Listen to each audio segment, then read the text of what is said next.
ನಮಸ್ಕಾರ, ನನ್ನ ಹೆಸರು ಗಿರೀಶ್ ಅಂತ. ಸೊ ಈ ಸರ್ವಾಂಗೀಣ ವಿಕಾಸ ಯೋಜನೆಯಡಿ ನಾನು ಸಂಯೋಜನಾಧಿಕಾರಿಯಾಗಿ ಕೆಲಸ ಮಾಡ್ತಾಯಿದ್ದೀನಿ. ಸೊ ಹಾಗೆ ಡಿಜಿಟಲ್ ಗ್ರೀನ್ಗೂ ಸಹ ಒಂದು ಮೇಲಧಿಕಾರಿಯಾಗಿ ಕೆಲಸ ಮಾಡ್ತಾಯಿದ್ದೀನಿ. ಸೊ ಇವತ್ತಿನ ದಿನ ನಾವು ಈ ಹೈನುಗಾರಿಕೆಯಲ್ಲಿ ಕಡಿಮೆ ಖರ್ಚಿನಲ್ಲಿ ಅತಿ ಹೆಚ್ಚು ಆದಾಯ ತರತಕ್ಕಂಥ ಒಂದು ವಿಧಾನ ಅಂತಂದರೆ ಈ ಅಜೋಲಾ ಕೃಷಿ ಒಂದು ಅತ್ಯುತ್ತಮವಾದಂಥ ವಿಧಾನ. ಸೊ ಅದ್ರ ಬಗ್ಗೆ ನಾವಿವತ್ತು ಸವಿವರವಾಗಿ ಅದನ್ನು ಯಾವ ರೀತಿ ಮಾಡಬೇಕು, ಏನು ಇದ್ರ ಬಗ್ಗೆ ಸ್ವಲ್ಪ ಸವಿವರವಾಗಿ ತಿಳ್ಕೊಳ್ಳೋಣ ಬನ್ನಿ.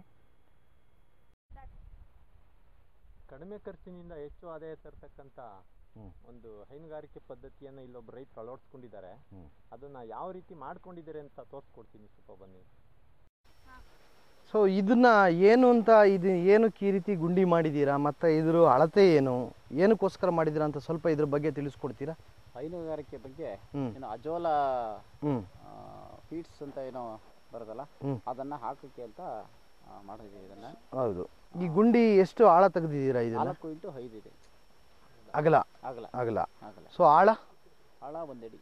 1 ಅಡಿ ಇರ್ತದೆ. ಸೊ 1 ಅಡಿಗೆ ಏನು ಮತ್ತೆ ಮಣ್ಣು ಎಲ್ಲ ಬಿದ್ದು ಒಂದು ಅರ್ಧ ಅಡಿಗೆ ಮಾತ್ರ ಇದನ್ನ ಮಾಡ್ಕೊಂಡಿದ್ದೀರಾ. ಸರಿ. ಇದು ಉದ್ದ 4 ಅಡಿ ಉದ್ದ ಮತ್ತೆ 5 ಅಡಿ ಅಗಲ ಇದೆ ಅಂತ. ಓಕೆ. ಸೊ ಆಳ ಏನಾಗ್ತದೆ? ಆಳ 1 ಅಡಿ ಇದೆ. ಓಕೆ. ಸೊ ಮಲ್ಲೇಶ್ ಅವರೇ, ಇಲ್ಲಿವರೆಗೂ ನಮಗೇನು ಅಂದರೆ ಗುಂಡಿ ಯಾವ ರೀತಿ ತೆಗಿಬೇಕು ಮತ್ತು ಅಳತೆ ಇದ್ರ ಬಗ್ಗೆ ಹೇಳಿದ್ರಿ. ಸೊ ಈಗ ಮುಂದೆ ಇದನ್ನ ಇಷ್ಟು ಗುಂಡಿ ತೆಗೆದು ಆದಮೇಲೆ ಮುಂದೆ ಏನು ಮಾಡ್ಬೇಕಂತ ಹೇಳ್ತೀರಾ? ಒಂದು ಟಾರ್ಪಲ್ ಹಾಕ್ಬಿಟ್ಟು ಮೇಲ್ಗಡೆ ಬದು ಇದೆಯಲ್ಲ, ಇದು ದಿಂಡಿ ಇದೆಯಲ್ಲ, ದಿಂಡು ಕವರ್ ಆಗಂಗೆ ಇಷ್ಟು ಆಳಕ್ಕೆ ಟಾರ್ಪಲ್ ಹಾಕೋದು. ಅದರ ಮೇಲೆ ಸ್ವಲ್ಪ ಸಗಳಿ ಕದ್ರ ಬಿಟ್ಟು ಅದ್ರ ಮೇಲೆ ನೀರು ಹಾಕಿ ಸ್ವಲ್ಪ ಇದು ಅಜೋಲನ್ನ ಅದರ ಒಳಗಡೆ ಬಿಡೋದು. ಬಿಟ್ಟಾದ್ಮೇಲೆ ಒಂದು 4-5 ದಿವಸ ನಂತರ ಅದನ್ನ ಒಂದು ಸ್ವಲ್ಪ ಒಂದು 1/4 kg ಡೈಲಿ ಫುಡ್ ಜೊತೆ ಮಿಕ್ಸ್ ಮಾಡಿ ಕೊಡೋದು ಅದನ್ನ. ಹೌದಾ? ಸೊ ಅದು ಯಾವ ರೀತಿ ಮಾಡ್ಬೇಕಂತ ತೋರಿಸ್ತೀರಾ? ಈಗ ಶೀಟ್ ಯಾವ ರೀತಿ ಹಾಕಬೇಕು ಮತ್ತು ನೀರನ್ನು ಯಾವ ರೀತಿ ಹಾಕ್ಬೇಕಂತ ಒಂದು ಸ್ವಲ್ಪ ತೋರಿಸ್ಕೊಡಿ. ಸೊ ಈ ರೀತಿ ನೀವು ಪ್ಲಾಸ್ಟಿಕ್ ಶೀಟ್ನ ಹಾಸಿದ್ಮೇಲೆ ಸುತ್ತ ಏನಾದರೂ ಅದಕ್ಕೆ ಬಿಗಿ 4 ಕಡೆ ಕಲ್ಲಿಡಬೇಕು.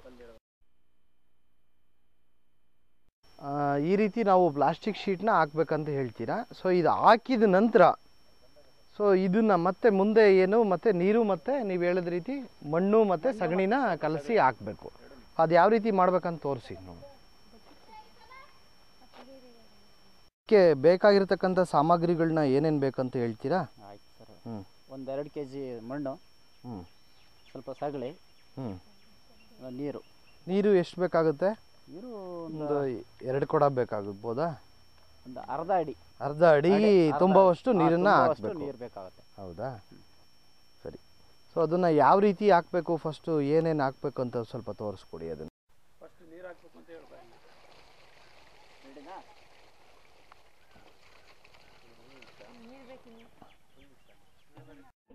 ಭರ್ತಿ ಆದ ನಂತರ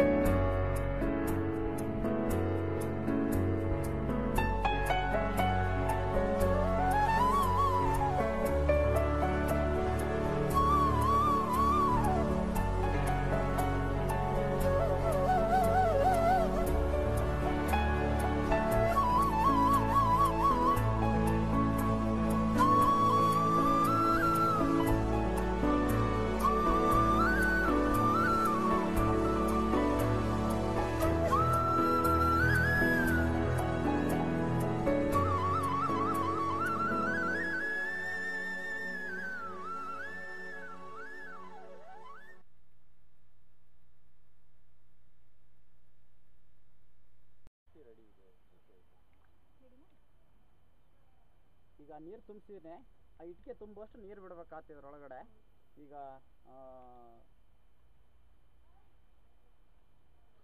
ಈಗ ನೀರು ಎಲ್ಲ ರೆಡಿ ಆಯಿತು. ಸೊ ಈಗ ತಂದು ಬಿಡ್ಬೋದು. ಇದು ಅಜೋಲಾ ಅಂತ, ಇದನ್ನು ತೊಟ್ಟಿ ಒಳಗಡೆ ಈಗ ಬಿಡ್ತೀನಿ ನೋಡಿ.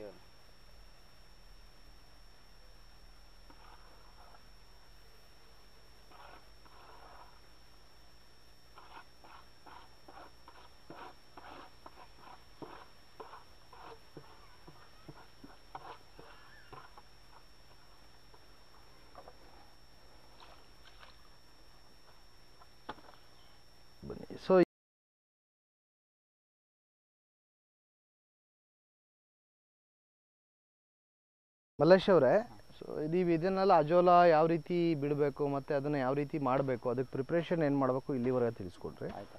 ಸೊ ಇದಕ್ಕೆ ಮುನ್ನೆಚ್ಚರಿಕೆ ಕ್ರಮ ನಾವು ಏನು ಮಾಡ್ಬೇಕಂತ ಹೇಳಿ. ಬಿಸಿಲು ಬೀಳಬಾರ್ದು. ಬಿಸಿಲು ಬೀಳದಂತೆ ಮೇಲ್ಗಡೆ ಒಂದು ಏನಾರು ಹೊದಿಕೆಯನ್ನ ಮಾಡಬೇಕಾಗತ್ತೆ. ನಂತರ ಮಳೆ ನೀರು ಅದ ಒಳಗಡೆ ಬೀಳಬಾರ್ದು. ಆ ರೀತಿಯನ್ನ ಅದನ್ನ ಸುರಕ್ಷಿತವಾಗಿ ನೋಡ್ಕೋಬೇಕಾಗ್ತದೆ. ಹೌದಾ? ಸೊ ಅದಕ್ಕೆ ನೀವು ಹೇಳೋದೇನು, ಇದು ಮಾಡಿದ ನಂತರ ಅದಕ್ಕೆ ಚಪ್ರ ಹಾಕಬೇಕು ಅಥವಾ ಮೇಲ್ಗಡೆ ಪ್ಲಾಸ್ಟಿಕ್ ಶೀಟ್ನ ಹಾಕ್ಬಿಟ್ಟು ಸೊ ಅದನ್ನು ಮಳೆ ನೀರು ಅಥವಾ ಬಿಸಿಲಿನ ಕಿರಣಗಳು ಬೀಳದಂಗೆ ನೋಡ್ಕೋಬೇಕು. ಸೊ ಹಾಗಾದರೆ ತುಂಬ ಚೆನ್ನಾಗಿ ಬರುತ್ತೆ. ಇದು ಏನು ಅಜೋಲಾ ಏನಿದೆ, ಸೊ ಅದನ್ನು ಈ ಹೈನುಗಾರಿಕೆಯಲ್ಲಿ ಬಳಸೋದ್ರಿಂದ ತುಂಬ ಅತಿ ಹೆಚ್ಚು ಪೌಷ್ಟಿಕಾಂಶ ಸಿಗುತ್ತೆ ಮತ್ತು ದನಗಳಿಗೆ ಬೇಕಾದಂಥ ಪೌಷ್ಟಿಕಾಂಶಗಳು ಅತಿ ಹೆಚ್ಚು ಸಿಗುತ್ತೆ ಅಂದ್ಬಿಟ್ಟು ನಾವೊಂದು ಪುಸ್ತಕದಲ್ಲಿ ಓದಿದ್ವಿ. ಸೊ ಅದ್ರ ಬಗ್ಗೆ ನಿಮ್ಗೆ ಏನು ಅನ್ನಿಸ್ತದೆ, ನಿಮ್ಮ ಅನುಭವ ಏನು ಇದನ್ನು ಬೆಳೀತಾ ಇರೋದ್ರ ಬಗ್ಗೆ ಹೇಳ್ರಿ. ಹಾಲಿನ ಗುಣಮಟ್ಟ ಜಾಸ್ತಿ ಆಗ್ತದೆ ಮತ್ತು ಹಸುಗಳು ಡೆವಲಪ್ ಆಗೋಕ್ಕೆ ಅನುಕೂಲ ಇದೆ ಇದರಲ್ಲಿ. ಸೊ ಅದೇ ರೀತಿ ಫ್ಯಾಟ್ ಏನು ಬರುತ್ತೆ, ಅದೇ ರೀತಿ ಫ್ಯಾಟ್ ಜಿಡ್ಡಿನಾಂಶ ಇದೆಯಲ್ಲ ಅದು ಸ್ವಲ್ಪ ಜಾಸ್ತಿ ಆಗ್ತದೆ. ಹೌದು. ಸೊ ಇಷ್ಟೆಲ್ಲ ಅನುಕೂಲ ಇದೆ. ಸೊ ಹಸುವಿನ ಆರೋಗ್ಯನೂ ಸಹಿತ ಉತ್ತಮವಾಗಿರುತ್ತೆ ಅಂತ ಹೇಳ್ತೀರಾ. ಓಕೆ, ಧನ್ಯವಾದಗಳು ಮಲ್ಲೇಶ್ ಅವರೇ, ಇಲ್ಲಿಂದ ತನಕ ಹೇಳ್ಕೊಟ್ಟಿದ್ದು. ಹಾಲಿನ ಇಳುವರಿ ಜಾಸ್ತಿ ಆಗುತ್ತೆ, ಅದೇ ರೀತಿ ಹಸುವಿನ ಆರೋಗ್ಯದ ಮೇಲೂ ತುಂಬ ಅಂದರೆ ಉತ್ತಮವಾಗಿ ಆರೋಗ್ಯನ ಕಾಪಾಡೋದಕ್ಕೆ ಸಹಕಾರಿಯಾಗುತ್ತೆ. ಸೊ ಅದೇ ರೀತಿ ಪ್ರತಿಯೊಬ್ಬ ರೈತರು ಮಾಡ್ತಾ ಇರೋದ್ರಿಂದ ಹೈನುಗಾರಿಕೆನ, ಸೊ ಅದು ಏನು ಕೊಡ್ತಾ ಇರುತ್ತೆ ಅದರಿಂದ 20-30% ಈಲ್ಡ್ ಜಾಸ್ತಿ ಆದಾಗ ಏನಾಗುತ್ತೆ, ಒಂದು ತಿಂಗಳಿಗೆ 300-400 ರೂಪಾಯಿ ಜಾಸ್ತಿ ಆದರೆ ಒಂದು ವರ್ಷಕ್ಕೆ 3600-4000 ರೂಪಾಯಿ ಅವನಿಗೆ ಲಾಭ ಬರ್ತಕ್ಕಂಥ ಚಾನ್ಸಸ್ ಇರುತ್ತೆ. ಸೊ ಇದನ್ನು ಎಲ್ಲ ರೈತರು ಸಹಿತ ಇದನ್ನು ಬಳಸ್ಕೊಂಡು ಈ ಒಂದು ಅಜೋಲಾ ಕೃಷಿ ಮಾಡಿದ್ರೆ ತುಂಬ ಲಾಭದಾಯಕವಾಗಿ ಹೈನುಗಾರಿಕೆ ಆಗ್ಬೋದು ಅಂತ ಸೊ ನನ್ನ ಒಂದು ಅನಿಸಿಕೆ. ಸೊ ಇಲ್ಲಿವರೆಗೆ ನನಗೆ ತಿಳಿಸ್ಕೊಟ್ಟಂತಹ ಮಲ್ಲೇಶ್ ಅವರಿಗೂ ಸಹ ಧನ್ಯವಾದಗಳನ್ನ ಅರ್ಪಿಸ್ತೀನಿ. ಇದೇ ರೀತಿ ಡಿಜಿಟಲ್ ಗ್ರೀನ್ ಮತ್ತು ಬೈಕ್ ಗ್ರಾಮೀಣಾಭಿವೃದ್ಧಿ ಸಂಸ್ಥೆ ಪರವಾಗಿ ಮಲ್ಲೇಶ್ ಅವರಿಗೆ ಧನ್ಯವಾದಗಳನ್ನ